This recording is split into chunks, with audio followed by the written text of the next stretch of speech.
Good afternoon. My name is Alvin Valencia, and today I'm going to be talking about Marquis de Condorcet's essay, which is called The Tenth Epic, A Future for Mankind.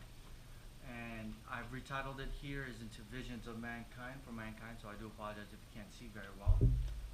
Talks about this piece is a little bit about Marquis de Condorcet. He was a French philosopher, a mathematician, and a humanist, uh, focused on educational reform and women's right advocate. So just to give him a little bit of a background here, uh, he was also a politician, and that this part of his piece was the main focus of why he talks about the future for mankind. Uh, revolutionist, with a vision, and all this came about. I mean, 1794 is when he died. Before he died, he created this piece, this essay, 10th Epic, and obviously leading up to 10th Epic, which is the future. Um, he talks about the 9 different parts of the human evolution. So that's how he became about reading or writing these things down to pass down that information. Ultimately, when he wrote this down, when he wrote this piece, the last part of his essay, this told him that this piece was just something to give back to the humanity, to the human species, and yet he can still let go, and where he can follow him, which is death. Now that's what he writes about, pretty much saying his goodbyes in that last paragraph there. So what makes him a forward thinking? So to understand really what he means is that you have to understand his circumstance. So during the French Revolution, where colonization was prominent, that was normal in Africa and in Asia, he talks about destroying the inequality amongst other states being other countries, meaning that we are all equal, which talks about his next point, which is create equality through languages and art. And we'll go into deeper depth of, or in depth about why he talks about languages and art. And the last thing that he talks about is a focus improvement for mankind. Self-explanatory. Once we break down the barriers, we can start new, and we can actually start focusing on ourselves to improve all of mankind. So the quotes here that I used here is based within the book When We Are Free, and obviously in the OLL, which is the Online Library of Liberty. So the first quote you'll see here is the destruction of inequality between nations. That is in his piece of 10th Epic. And I quote here in our book in page 66, says, "One for all and all for one, in a project that should make no distinction whatever as to persons, in a project where all ought to be regarded as equal, in a project where special privilege should be unknown." Reed here really solidifies his point, Marquis de Condorcet, his point that we are all equal. There should be no way that we should have a hierarchy, that the priests and the kings and queens should not be thinking that we are above anybody else. And Reed really puts Reed's piece here, that we all fight for each other, that we all one person. Not to be a hippie or anything like that, but it's just, that's just what I believe that we should all become. And Marquis de Condorcet, he saw this without being here today, and that kind of foreseeable future is kind of important in my eyes. And here I talk about the inequality of, which is his quote in his essay. It says here, inequality of wealth, inequality of condition between him whose resources of subsistence are secured to himself and descendable to his family, and him whose resources are annihilated with the termination of his life, or rather the part of his life in which he is capable of labor. And lastly, inequality of instruction. So there's 3 inequalities here he talks about. inequality of wealth, which basically means that everybody should be having that kind of opportunity to become wealthy. And I mean, you can't really diminish of all of that completely, right? So we do have classes, and that's understandable. Um, but he also talks about the inequality of condition between whose resources are sustenance are secured to himself, meaning that um, anything that we talked about during the property. So just to grab something out of the floor and make something of it should be ours and should be passable to our family and our generations, as opposed to he makes this comparisons are that annihilated with the termination of his life, or rather a part of his life that is which is capable of labors, meaning that um,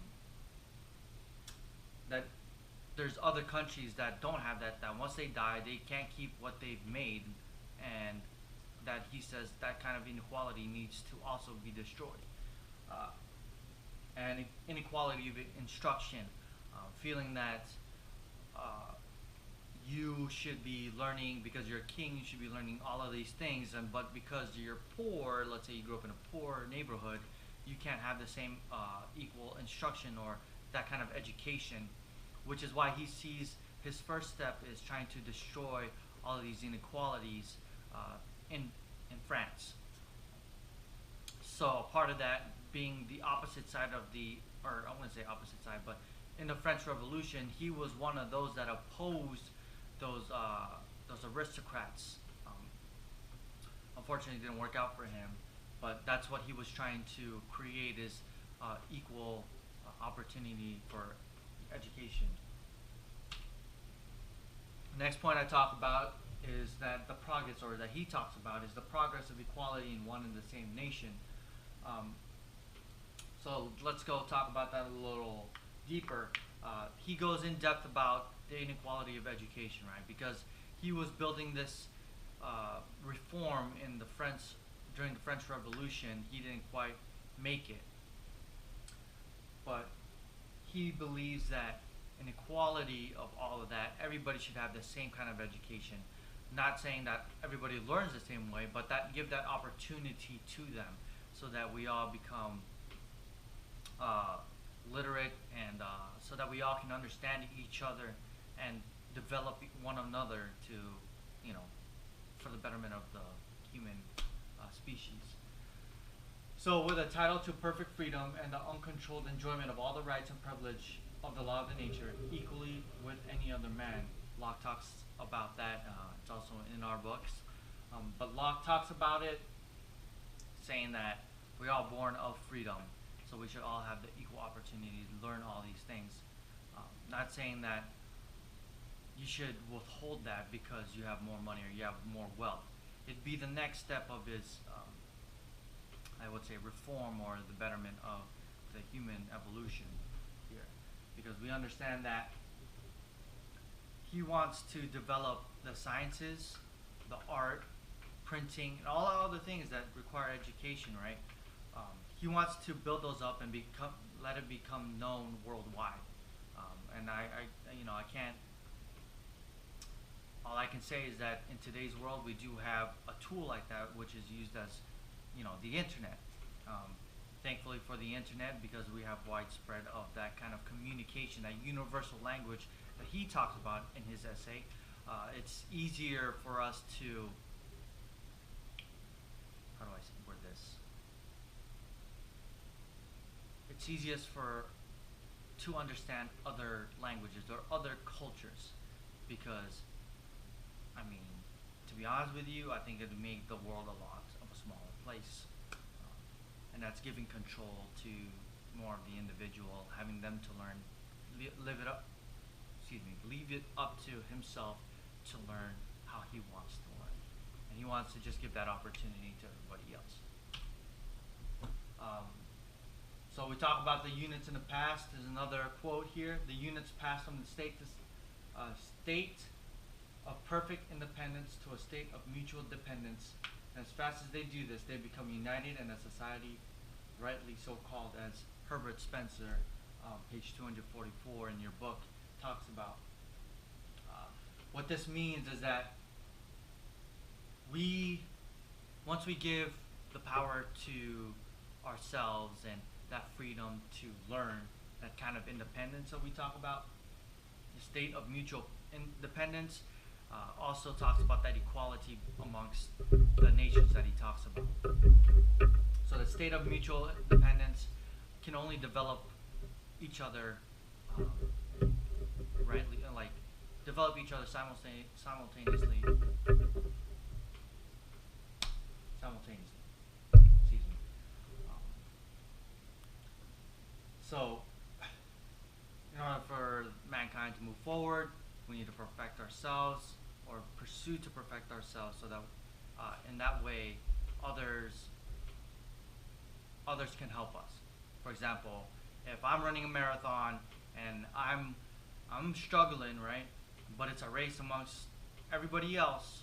If those people were to be running and they finish the line, I know this for a fact because I've experienced this myself, is that when I'm running and everybody finishes and I'm the last one, people tend to come and help me because they feel like that's what we do as human beings, is we help each other.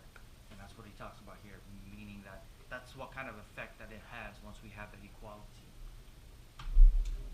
So once we have destroyed all of the inequalities, have developed the sciences, the knowledge to spread those things, the equality that he talks about. He talks about now the real improvement of man, like the impact of it. So in his essay, he also talks about once we develop these things, that second piece that he talks about, which is equality of the sciences and art, he believes that we can become more of a greener human species, utilize our resources more efficiently. And he also talks about the lifespan, those sciences that creates the lifespan of mankind. And that is true today, where he was living back in 1790s up until 2016. We do live a lot longer than they do, right? Through sciences.